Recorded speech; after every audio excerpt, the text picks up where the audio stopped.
வணக்கம், நான் உங்கள் இதய மருத்துவர் டாக்டர் விஜய் சார். நான் இந்த வீடியோல சொல்ற 5 விஷயங்களை நீங்க எல்லாமே ஃபாலோ பண்ணீங்கன்னா உங்களுக்கு எப்பயுமே ஹார்ட் அட்டாக் வராம தட்டு. ஒன்னொன்னா பார்க்கலாமா? Number 1, control your sugars. உலகத்திலேயே ஹார்ட் அட்டாக் வர்றதுக்கு மிக முக்கியமான ரீசன் டயபெட்டிஸ், சக்கரை வியாதி தான். ஸோ உங்களுக்கு சுகர் இருக்குன்னா அட்லீஸ்ட் 3 மாசத்துக்கு ஒரு தடவை செக் பண்ணி அது கண்ட்ரோல்ல இருக்கான்னு பார்த்துக்கோங்க. சுகர் இல்லைன்னாலும் 6 மாசத்துக்கு ஒரு தடவை செக் பண்ணி உங்களுக்கு சுகர் எதுவும் புதுசா வருதான்னு பார்க்கணும். ஏன்னா இப்ப இருக்க லைஃப் ஸ்டைல்ல ஒருத்தருக்கு டயபெட்டிஸ் எப்போ வரும்னு சொல்லவே முடியாது. Number 2, quit smoking. இப்ப இருக்க யங்ஸ்டர்ஸ்க்கு ஹார்ட் அட்டாக் வர்ற ஒரே ரீசன் ஸ்மோக்கிங் தான். ஸோ சேஃபா சின்ன வயசுல இருந்தே உங்களுக்கு இந்த பழக்கம் வராம பார்த்து, ஒருவேளை ஏற்கனவே இந்த பழக்கம் உங்களுக்கு இருந்துச்சுன்னா நீங்களாவது முடிவெடுத்தோ இல்ல ஒரு கவுன்சிலிங், யோகா, மெடிடேஷன் அந்த மாதிரி விஷயங்களை ஃபாலோ பண்ணியோ இந்த பழக்கத்துல இருந்து எப்படியாவது வெளியில வந்துருச்சு. Number 3, control your LDL levels. உங்களுக்கு சக்கரை வியாதியோ இல்ல பரம்பரை இதயம் இருக்கிற பட்சத்துல உங்களோட எல்டிஎல், அதாவது கெட்ட கொழுப்பை ஒரு கட்டுக்குள்ள வச்சுக்கணும். அந்த லெவல் ஒருத்தருக்கும் மாறுபடும்.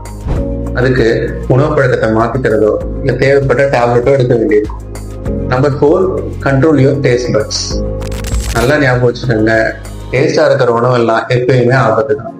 ஹோட்டல்ல ஆயில், பட்டர், கீ, சீஸ் இதெல்லாம் அதிகம் யூஸ் பண்ணி செய்யற ஹோட்டல் உணவுகள், பேக்கரி ஐட்டங்கள், ஃபாஸ்ட் ஃபுட்ஸ், ஸ்நாக்ஸ் இதெல்லாம் மாசத்துக்கு ஒரு தடவைன்ற லெவல்ல வச்சுக்கோங்க. வீட்லயுமே எப்பயுமே முடிஞ்ச அளவுக்கு ஆயில கம்மியா யூஸ் பண்ணி பண்ணணும். மாவு பொருட்கள்லாம் இட்லி, தோசை, சப்பாத்தி, ரைஸ், சிறுதானியங்கள், பயிறு, பருப்பு வகைகள்லாம் கம்மி பண்ணிக்கிட்டு காய்கறிகள் நிறைய எடுத்துக்கங்க. புரோட்டீன் மிகுந்த உணவுகளான சிக்கன், முட்டை, மீன் அதெல்லாம் கொஞ்சம் சேர்த்துக்கங்க.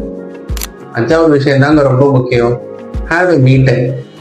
எப்பயுமே வேலை, பணம், குடும்பம்னு இல்லாம உங்களுக்குன்னு வாரத்துல ஒரு நாளாவது ஒதுக்கி அதுல உங்களுக்கு பிடிச்ச விஷயத்த ஒரு 2-3 மணி நேரம் செய்யுங்க. இந்த விஷயம் உங்களுக்கும் மற்றவங்களுக்கும் கெட்டதா இருக்கக்கூடாது. அது ஒரு சின்ன ஸ்போர்ட்ஸா இருக்கலாம், வாக்கிங் போறது, மலை ஏறுறதா இருக்கலாம், இல்ல புக்கு படிக்கிறதா இருக்கலாம், இல்ல சின்னதா சமைக்கிறதா கூட இருக்கலாம். அப்பதாங்க மேல சொன்ன 4 விஷயங்களை ஃபாலோ பண்றதுக்கு உங்களுக்கு ஒரு இன்ட்ரெஸ்டே வரும். மீ டைம்னு ஒண்ணு இல்லைன்னா ஏன்டா நம்ம உலகத்துல இருக்கோம்னு யோசிக்க ஆரம்பிச்சுட்டு இந்த 4 விஷயத்திலையும் போட்ட விட்டுருவீங்க. உங்கள எத்தனை பேர் மீ டைம்னு ஒன்று ஒதுக்கி உங்களுக்கு பிடிச்சமான விஷயத்தை ஃபாலோ பண்றீங்கன்னு கீழே கமெண்ட் பண்ணுங்க. இந்த வீடியோ யாருக்கெல்லாம் யூஸ்ஃபுல்லா இருக்குன்னு நினைக்கிறீங்களோ அவங்களுக்கு ஃபார்வர்ட் பண்ணுங்க. நன்றி.